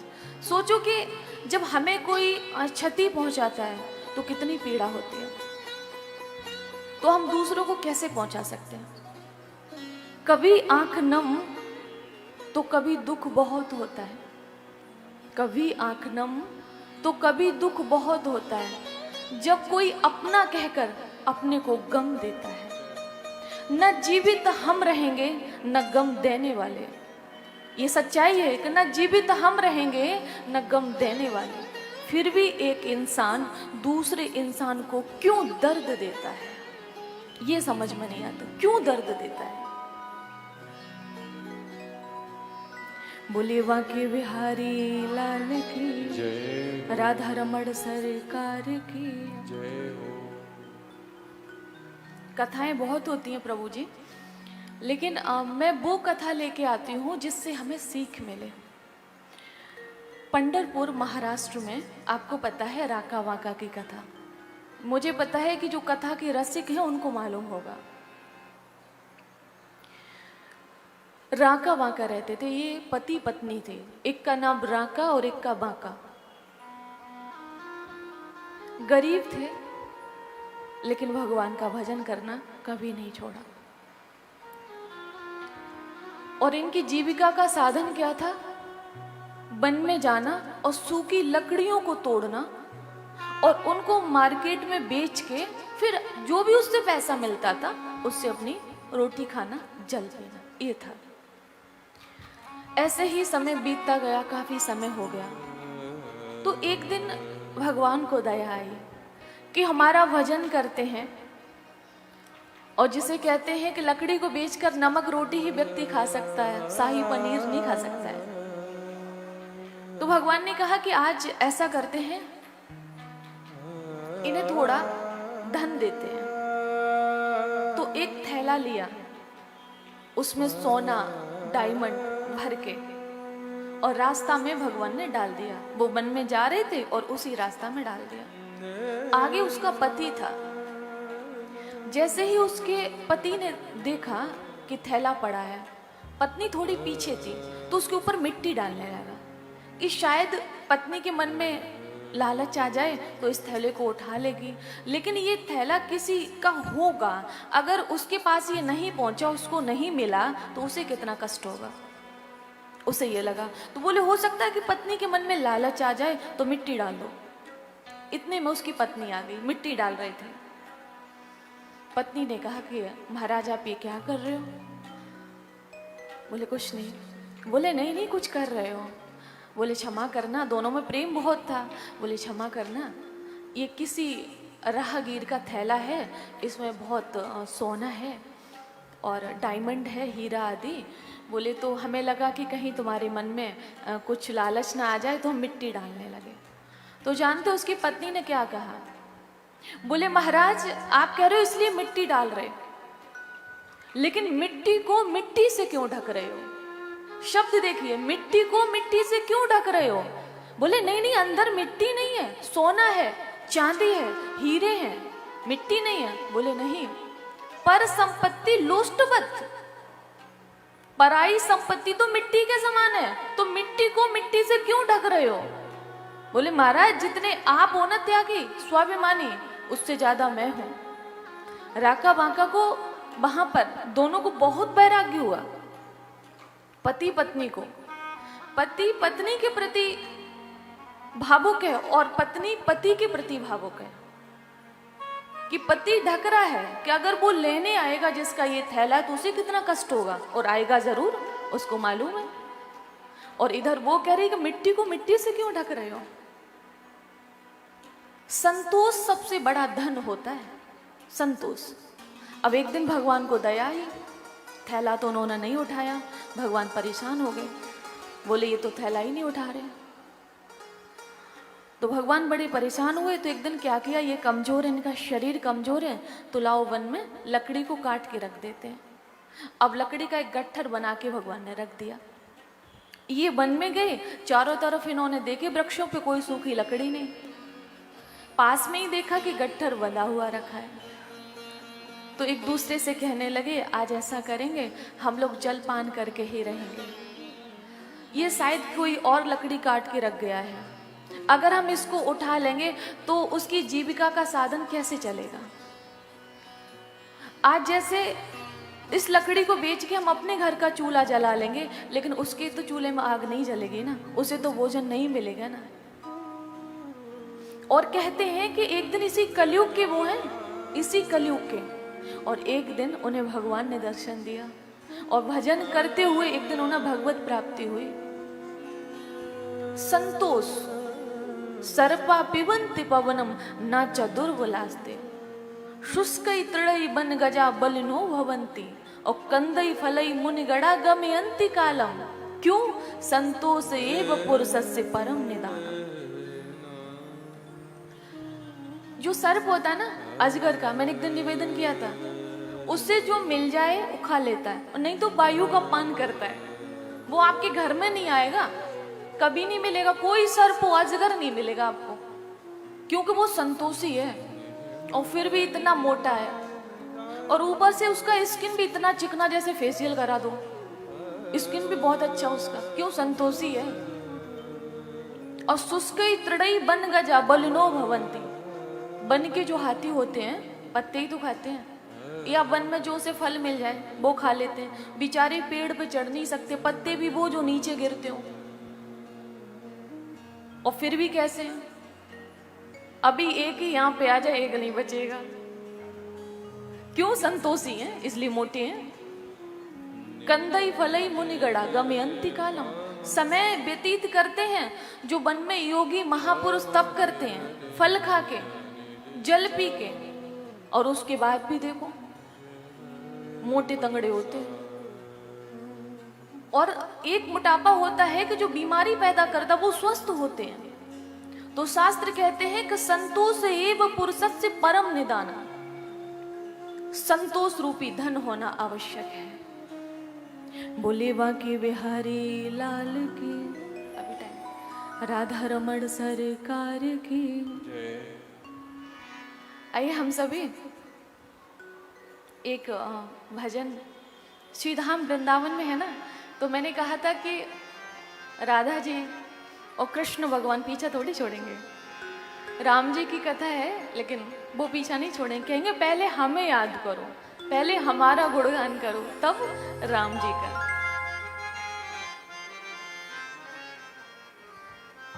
श्री तुलसीदास जी के विषय में मैंने पढ़ा है, जहां तक मुझे याद है, कि वो जब यहाँ पे दर्शन करने आए, यहाँ पे, तो बिहारी जी में राम जी का दर्शन किया था। कहते हैं कि भक्तों के लिए भगवान ने क्या क्या नहीं किया। वृंदावन के कड़कड़ों में जहां बहती प्रेम की धारा, कट जाए तेरी सारी बाधा, जप ले राधा राधा। कट जाए तेरी सारी बाधा। तू जप ले राधा राधा। कैसे जपना है? तू जप ले राधा राधा, तू जप ले राधा राधा, तू जप ले राधा राधा, तू जप ले राधा राधा। सभी साथ में। वृंदावन के कण कण में जहाँ वृंदावन के कण कण में जहाँ बहती प्रेम की धारा, कट जाए तेरी सारी बाधा। जप ले राधा राधा, तू जप ले राधा राधा, तू जप ले राधा राधा, तू जप ले राधा राधा, तू जप ले राधा राधा, तू जप ले राधा राधा, तू जप ले राधा राधा, तू जप ले राधा राधा, तू जप ले राधा राधा।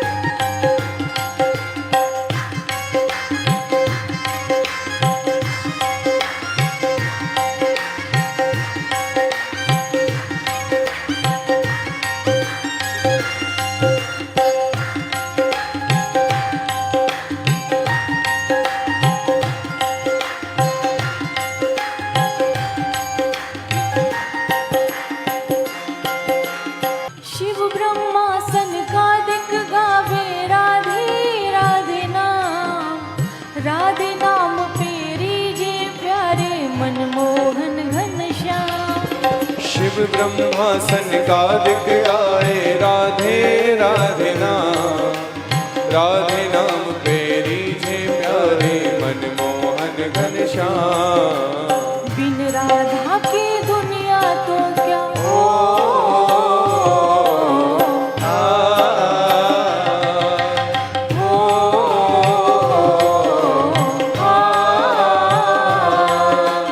बिन राधा की दुनिया तो क्या, श्याम सुंदर भी आधा। कट जाए तेरी सारी बाधा। जप ले राधा राधा, तू जप ले राधा राधा, तू जप ले राधा राधा, जप ले राधा राधा, तू जप ले राधा राधा।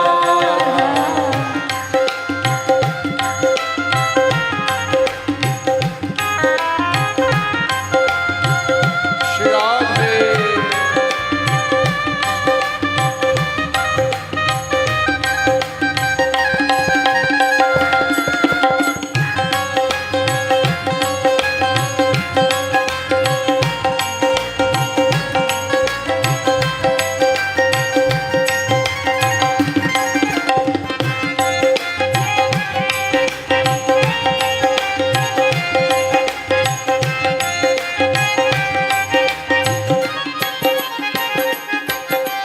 श्याम सुंदर संग जब जब राधा रानी मान बढ़ावे, श्री चरणों में झुक के मोहन तब तब उन्हें मनावे।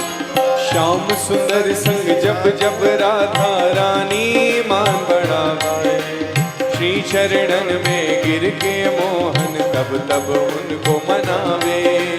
श्याम सुंदर संग जब जब राधा रानी मान बढ़ावे, श्री चरणों में झुक के मोहन तब तब उन्हें मनावे।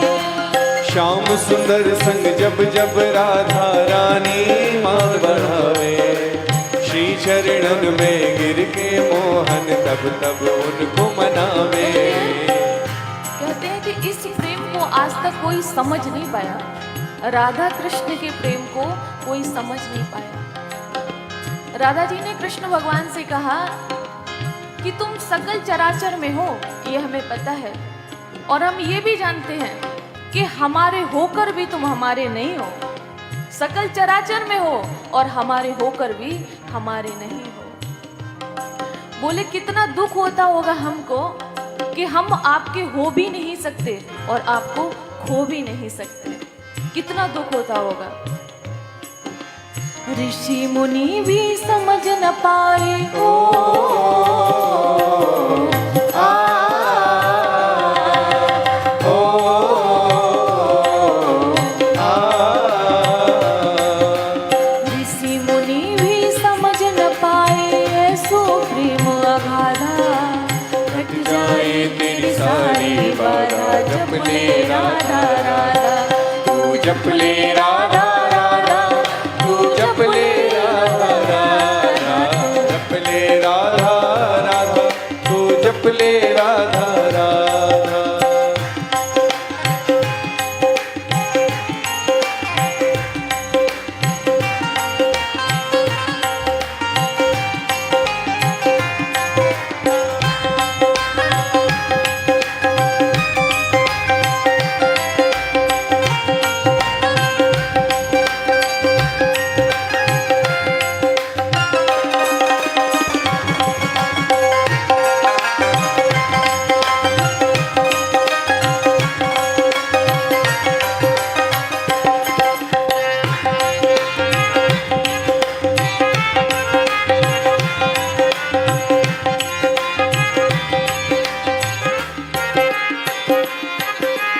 बिन राधे के मुरली न बाजे, रास न करते बिहारी।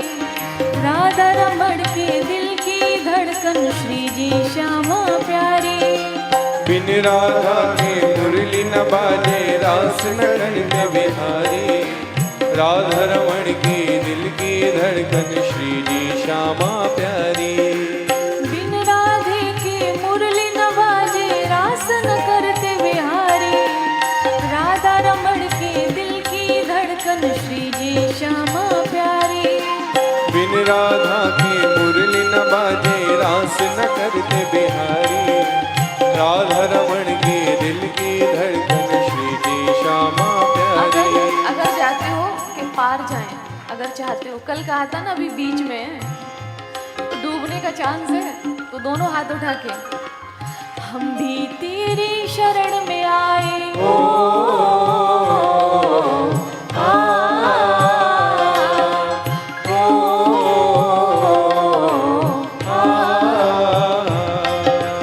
हम भी तेरी शरण में आए, हर लो भव की बाधा कट जाए तेरी सारी बाधा। जप ले राधा राधा, तू जप ले राधा राधा, तू जप ले राधा राधा, जप ले राधा राधा, तू जप ले राधा राधा, तू जप ले राधा राधा, तू जप ले राधा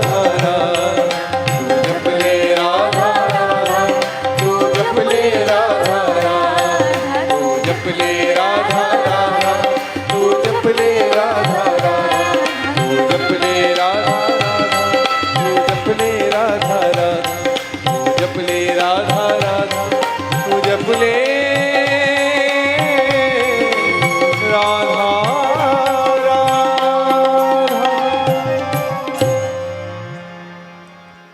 तू जप ले राधा राधा, तू जप ले राधा राधा।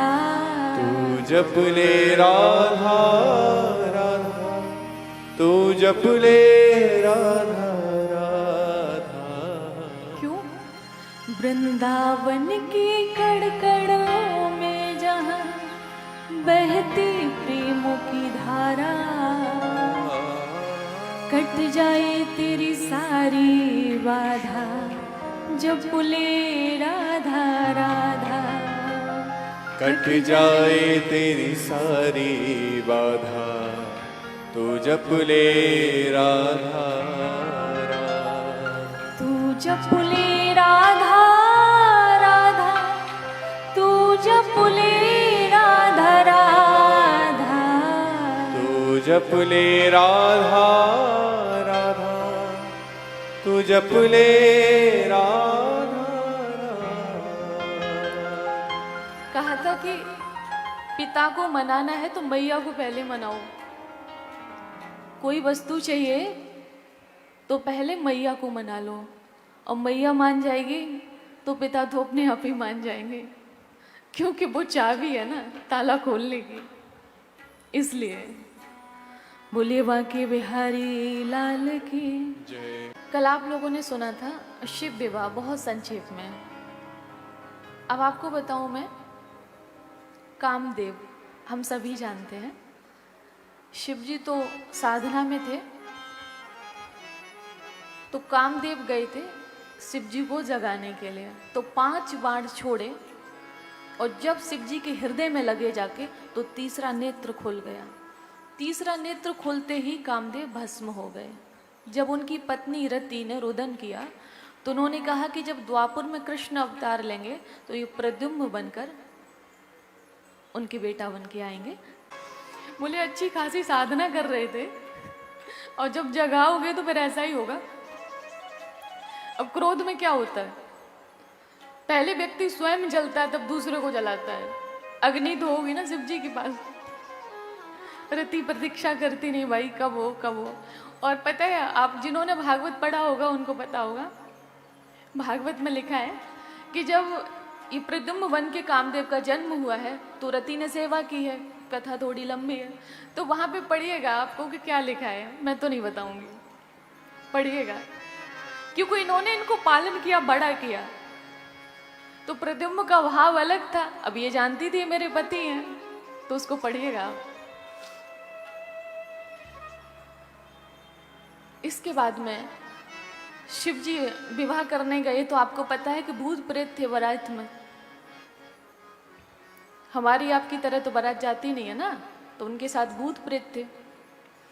इसमें रामायण में लिखा है कि जो मोहर होता है ना सिर पे, वो भी सर्पों का, जनेऊ भी सर्पों का।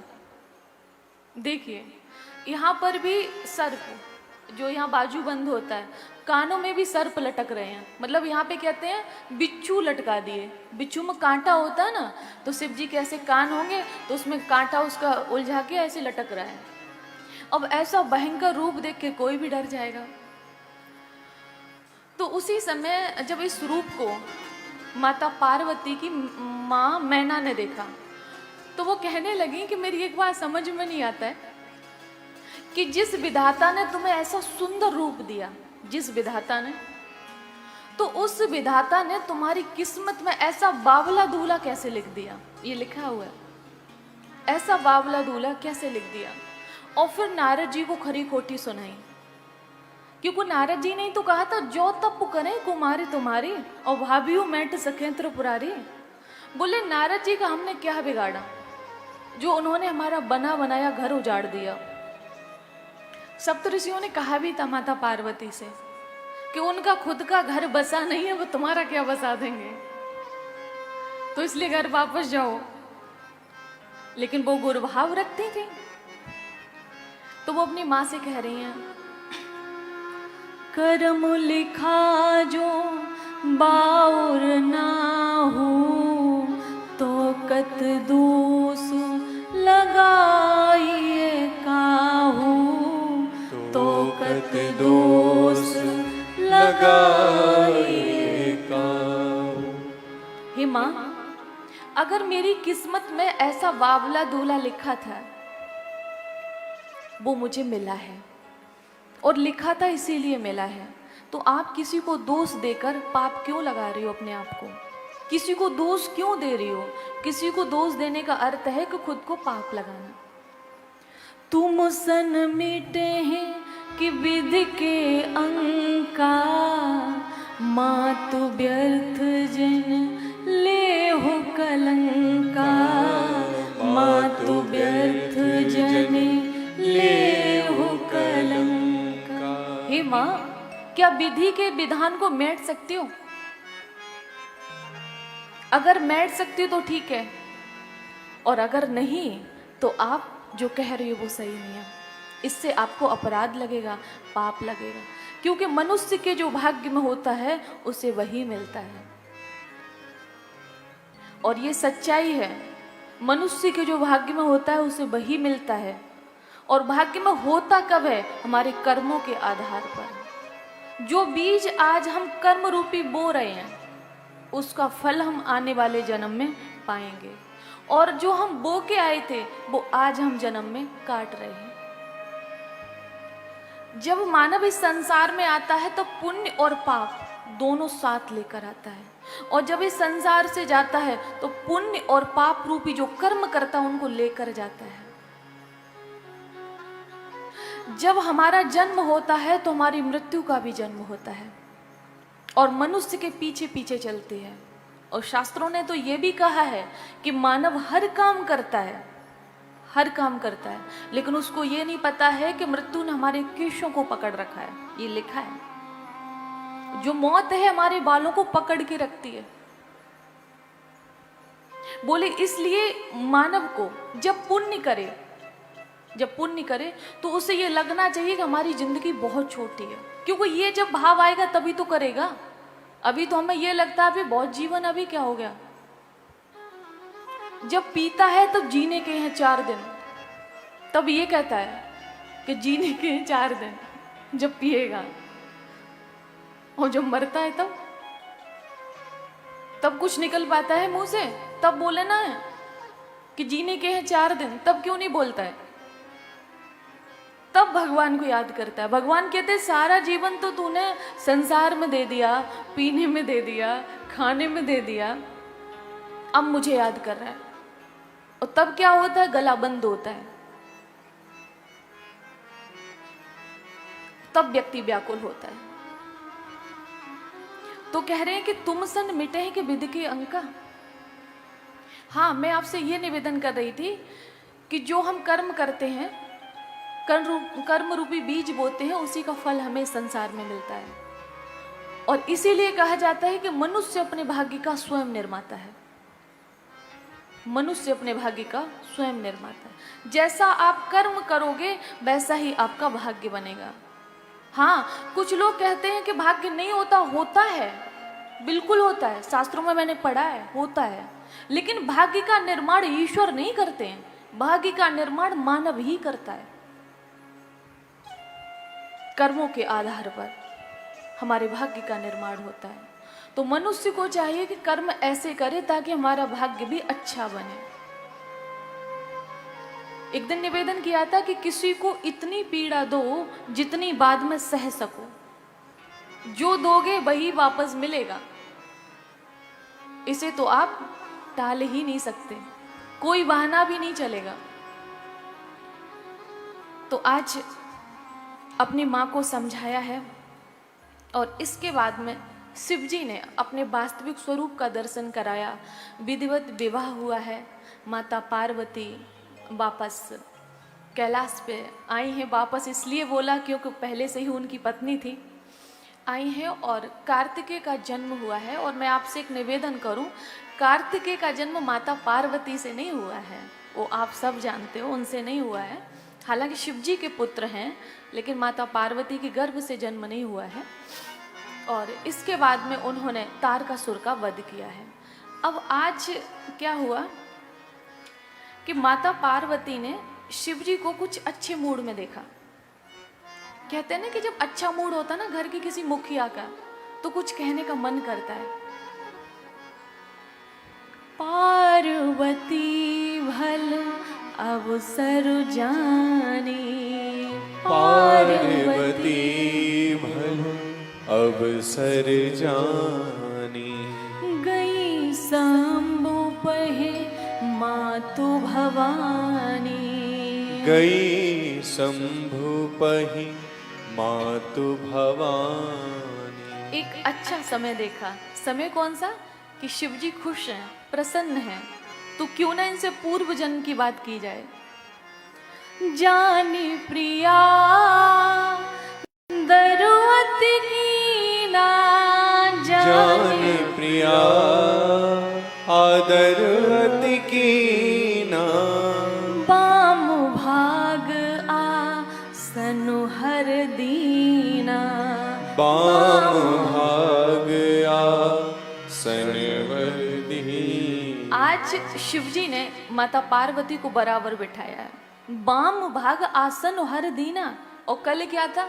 सन्मुख शंकर आसन दीना, सन्मुख शंकर आसन दीन। महापुरुषों की जो रचना होती है बड़ी अद्भुत होती है। वो पूरा लीला चरित्र आंतरिक रूप से दर्शन करते हैं फिर लिखते हैं। जैसे मैं भी शब्दों को बोलती हूँ, वो आप सुनते हो, लेकिन मैं तो अपना भाव बोल रही हूँ, आप शब्दों को सुनते हो। तो शब्दों को सुन के भाव को समझना मुश्किल होता है। ऐसे ही जो महापुरुष होते हैं वो अपना भाव लिखते हैं, भाव लिखते हैं, और हम क्या पढ़ते हैं? उनके शब्द। तो शब्दों को पढ़ के भाव को समझना बहुत मुश्किल होता है, उसके लिए दिमाग लड़ाना पड़ता है। बराबर बिठाया और आज बराबर बिठाया और कल सामने बिठाया है। ये क्या है? आज ये मेरी पत्नी है और कल पत्नी नहीं थी। ये होता है स्वभाव, ये होता है विश्वास। रिश्तों में अगर विश्वास नहीं तो रिश्ता किसी काम का नहीं। रिश्तों में अगर प्रेम नहीं तो रिश्ता किसी काम का नहीं। विश्वास से कहते हैं कि अजनबी भी अपने हो जाते हैं जिनको हम जानते नहीं हैं, और विश्वास ना हो तो अपने भी दूर हो जाते हैं। कहते हैं ना कि ये लफ्ज जो होते, शब्द कह लो, ये शब्द जो होते हैं ये बड़ी अद्भुत चीज है, बड़ी कमाल की चीज है। कि इन शब्दों से कोई तो दिल में उतर जाता है और कोई दिल से उतर जाता है। ये बड़ी कमाल की चीज है। और हमेशा व्यक्ति को चाहिए कि शब्दों को बड़ा सोच समझ के बोले, नपा तुला बोले। अब आप हम पे ये लागू मत कर दियो, क्योंकि हमारा नाम है बक्ता। बक्ता चुप नहीं बैठ सकता है, ठीक है? फिर सोचो कि देवी जी आप ही चुप हो जाओ। अगर हम चुप हो जाएंगे तो आप एक एक करके खिसक लोगे। तो वाणी का संयम होना बहुत जरूरी है। जाने प्रिया दरुगति की ना, जाने प्रिया आदरुअति कीन्हा, बाम भाग आसनो हर दीना। बाम भाग आसनो हर दीन। और जब पास में बिठाया है शिव जी ने माता पार्वती को, तब देखिए, बैठी शिव समीप हर साई, बैठी शिव समीप हर्षाई, पूरब जन्म कथा उर आई, पूरब जन्म कथा चित आई। जब बराबर में बिठाया तो उनको लगा कि हमको तो लग रहा था कि ये आधे मूड में है, अब लग रहा पूरा मूड बन चुका है इनका। तब उनको पूर्व जन्म की कथा याद आई कि क्यों ना हम उस कथा को बोलें जिसके कारण इस शरीर को छोड़ना पड़ा, क्यों ना उस कथा को बोलें। तो आज शिव जी से कह रही हैं कि भोलेनाथ एक निवेदन है। निवेदन क्या है? बोले कि आज कोई विवाद नहीं कर रही हो। आप सभी भक्तों से निवेदन है, आने वाले आए और जो सामने बैठे हैं रोज के श्रोता हैं, उनका पूरा ध्यान इधर हो। आपका ध्यान भटकना नहीं चाहिए। जब हम भटक जाते हैं ना तो अटक जाते हैं, तो भटकना नहीं है। तो कह रही है, जौन रप तने ता ब्रह्म किम, नारी बिरह मति मोर, नारी बिरह मति भोर, देख चरित महिमा सुनत, ब्रह्मति बुद्धि अति मोर। आप कह रहे थे कि राजा के पुत्र हैं, ठीक है, मैंने माना राजा के पुत्र हैं, तो फिर ये ब्रह्म कैसे? ब्रह्म तो राजा का पुत्र नहीं हो सकता ना। बोले कि अगर ये राजा के पुत्र हैं तो ब्रह्म नहीं हो सकते, और ब्रह्म है तो राजा के पुत्र नहीं हो सकते। और कह रहे कि अगर आप ये ब्रह्म हैं, आप कह रहे हो शिव जी, तो नारी के विरह में ऐसे तो नहीं रो सकते। ब्रह्म का तो ये स्वरूप नहीं है रोना धोना। बोले कि जब आप इनकी महिमा को बताते हो तो कुछ अलग ही है, और जब इनको देखते हैं तो मेरी बुद्धि भ्रमित हो जाती है। सच्चाई क्या है वो बताओ। राम जी का इस धरती पर क्यों जन्म हुआ, कहाँ जन्म हुआ, कौन कौन सी लीलाएं की, वो सब सुनाओ। बहुत प्रश्न किए हैं और कहा कि जो प्रश्न हमने नहीं किया है ना, आप उसे भी बताइए। शायद मैं भूल सकती हूँ, लेकिन आपको तो सब पता है, प्रथम रचयिता तो आप ही हो, तो आप बताइए। तो अब आप लोग थोड़ा थोड़ा पीछे हो जाओ ना, तो सभी लोग आ जाएंगे। अब आप देखिए, जैसे ही राम जी का नाम लिया तो उसी समय हर ही राम चरित सब आए, हर ही राम चरित सब आए, प्रेम पुलक लोचन जल छाए, प्रेम पुलक लोचन जल छाए, श्री रघुनाथ रूप उर आवा, श्री रघुनाथ रूप उर आवा, श्री रघुनाथ रूप उर आवा, श्री रघुनाथ रूप उर आवा, परमानंद अमित सुख पावा, परमानंद अमित सुख पावा, हर ही राम चरित सब आए, हर ही राम चरित सब आए। जैसे ही माता पार्वती ने राम जी का नाम लिया तो हर ही रामचरित सब आए। जो राम जी का जीवन काल था, जो उनका चरित्र था, जो उनका स्वभाव था, जो उनके गुण थे, वो सब शिव जी के हृदय में आए। और जब हृदय में आई तब क्या हुआ? प्रेम पुलक लोचन न जल छाए, आंखों में आंसू आ गए। मैंने एक दिन और निवेदन किया था कि भगवान कहते हैं कि ये मेरे भक्त के लक्षण हैं, कभी रोता है, कभी हंसता है, कभी पागलों की तरह गलियों में डोलता है, ये मेरे भक्त के लक्षण हैं। तो आज शिव जी की आंखों में आंसू आए और कहते हैं कि सच्चा भक्त वही है जो दुनिया की परवाह न करके केवल मुझे भजता है। जो दुनिया को देखता है वो कभी भज ही नहीं सकता है।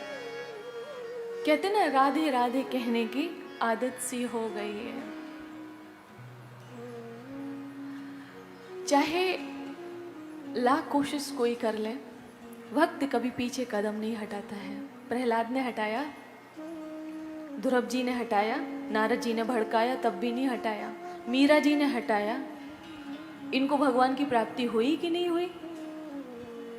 शिवी महाराज यज्ञ कर रहे थे, धार्मिक राजा थे। जब भी भगवान